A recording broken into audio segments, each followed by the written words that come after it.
மனிதன் ஏன் நோயும் சோர்வும் அனுபவிக்கிறான்? உண்மையான சக்தி எங்கே உள்ளது? அந்த நேரத்தில் ஒரு அமைதியான சித்தர் தோன்றினார். அவர் இயற்கையோடு ஒன்றாக வாழ்ந்தார். உடலின் ரகசியம் வெளியே இல்லை, உள்ளே உள்ளது.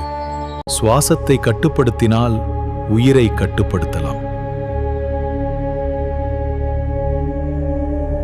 உணவும் வாழ்க்கை முறையும் மாற்றப்பட்டது.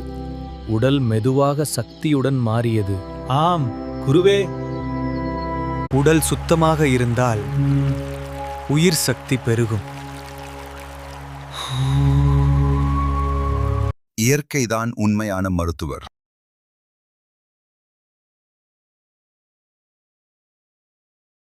ஒரு நாள் தியானத்தில் அவன் உடல் ஒளியால் நிரம்பியது. சித்தர்கள் கூறும் அதிசய சக்திகளை அவன் உணர்ந்தான். உடலை காக்கும் மனிதன் வாழ்கிறான். ஆன்மாவை உணரும் மனிதன் உண்மையில் பிறக்கிறான்.